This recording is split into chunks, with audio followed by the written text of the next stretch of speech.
troisième truc sur ce que vous avez dit, c'est ce que vous appelez le degré d'alertabilité. Je dirais c'est en même temps une question de vigilance et d'attention ouverte. Donc là aussi, comment vous l'avez senti?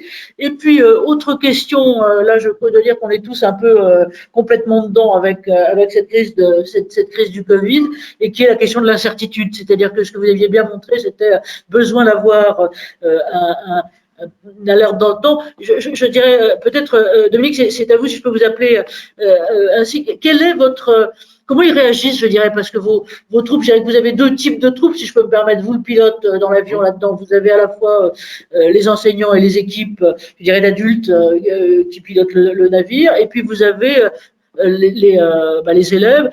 Comment ils pilotent et comment vous les voyez un petit peu en vrac là, sur ces différents points. Guillaume, Dominique, c'est à vous si vous voulez bien. Oui, je veux bien. Sur la question de la durée, c'est vrai que l'incertitude, elle pèse quand même. Hein. Il y a de l'épuisement, il y a de la fatigue.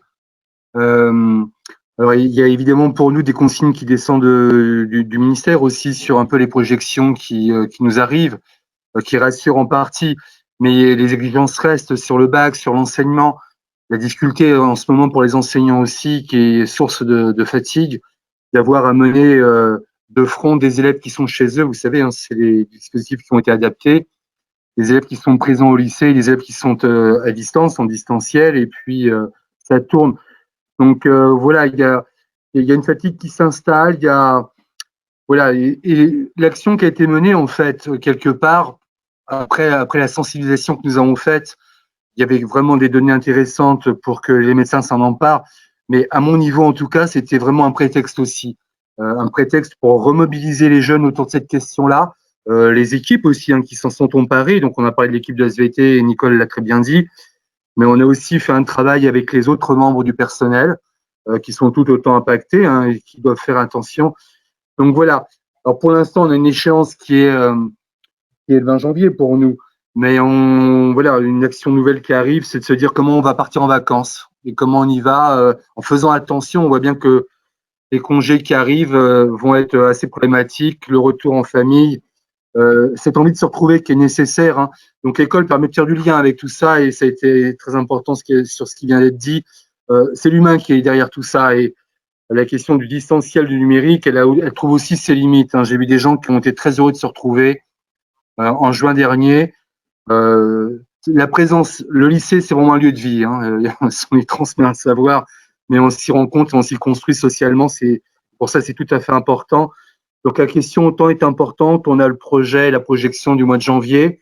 Il y a encore beaucoup d'incertitudes, on le voit bien, sur l'évolution de la crise, troisième vague ou pas. Tout le monde redoute un peu de se retrouver, voilà, dans un confinement plus ou moins partiel. Donc, voilà ce que je peux vous en dire.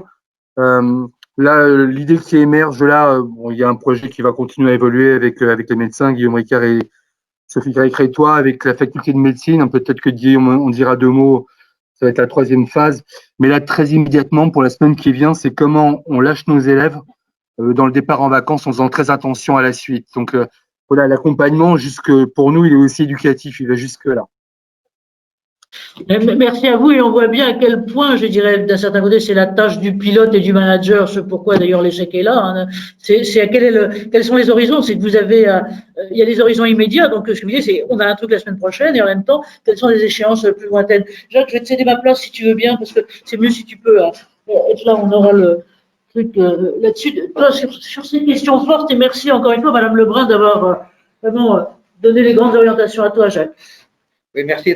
Moi, j'ai trouvé très intéressant cette présentation double du part de l'initiative de Rambouillet et de l'autre part d'intervention de Madame Lebrun, parce que ce sont deux touches sur le piano des modes d'action finalement qui sont différentes. Il y en a la première, c'est viser l'augmentation de la prévention finalement, parce que le fait d'entrer dans l'action, c'est ce qu'on a vu au niveau du lycée, à la fois a un bénéfice en termes d'amélioration de la prévention, parce que les jeunes sont des prescripteurs de comportement, mais en même temps, le fait d'entrer dans cette action, probablement, les aide à se sentir mieux. C'est-à-dire quand on agit, qu'il s'agisse d'une inondation sur très court terme, qu'il s'agisse de cette situation un peu bizarre que tout le monde ressent, quand on est dans l'action, finalement, le moral se porte mieux. Et Madame Lebrun a davantage insisté sur l'autre volet qui est aussi tout à fait indispensable, évidemment, c'est la solidarité vis-à-vis des victimes les plus évidentes. Mais dans la situation dans laquelle nous sommes, je pense que le moteur de la prévention, et c'est pour moi un peu le but de cette initiative qu'on essaye de développer avec le CERF, c'est comment appuyer davantage sur la touche prévention, parce que finalement, cette situation de crise va perdurer d'autant plus longtemps que les comportements de nos concitoyens continueront de propager le virus, parce que c'est bien ça qui se passe finalement. Si le virus ne disparaît pas, c'est parce qu'on continue dans le fonctionnement de la société, dans les familles, sur le lieu de travail, dans les transports, etc., on continue de propager. Et pour réduire cela, donc il y a une action de prévention qui est le seul mode. Il y a le contrôle de l'État, mais qui n'a pas beaucoup d'efficacité dans la sphère privée et qui peut avoir des effets négatifs parce qu'on peut confondre l'objectif d'avoir une attestation et l'objectif de ne pas faire circuler le virus. C'est pas tout à fait la même chose. Donc, on voit bien les limites de l'action de l'État. Et si on craint une troisième vague, c'est bien parce que seule cette action de l'État aujourd'hui est principalement en place et que donc, tant que la société ne s'organise pas pour améliorer la prévention par elle-même, on va dire, eh bien, cette crise peut perdurer. Et donc, la question qui se pose, c'est est-ce que dans les municipalités, à travers des promotions par l'AMF, etc., est-ce qu'on peut imaginer de déployer les moyens qui sont disponibles, qui sont certes limités, mais qui existent et qui sont structurés, et qui sont des moyens à travers lesquels il y a une relation de confiance, comme ça a été dit par Madame Lebrun, entre les administrés et les équipes municipales, etc., à travers d'autres types d'actions touchant sur des crises passées. Est-ce qu'il y a des mécanismes à travers lesquels on peut faire de la prévention, non seulement s'occuper des victimes les plus évidentes, mais tout le monde est victime finalement, et de plus en plus, et je pense qu'il y a l'atteinte au corps social est générale, c'est pas seulement les personnes âgées, c'est tout le monde qui souffre parce que on modifie les structures familiales, on modifie les relations au travail, il y a des conséquences économiques terribles aussi pour les petits commerçants, enfin un ensemble d'acteurs économiques qui paieront très cher le prix des mesures qui ont été imposées. Et donc,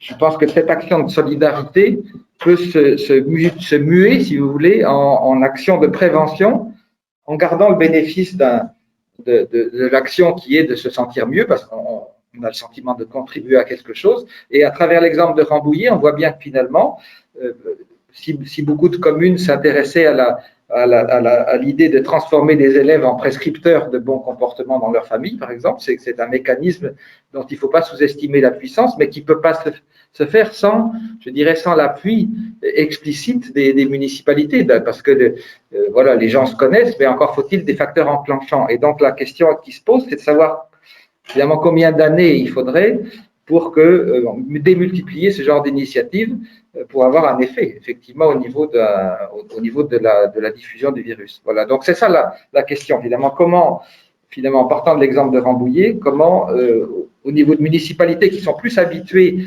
à organiser la solidarité, comment faire en sorte que ces actions tournées vers la solidarité puissent se démultiplier en forme de développement de la prévention.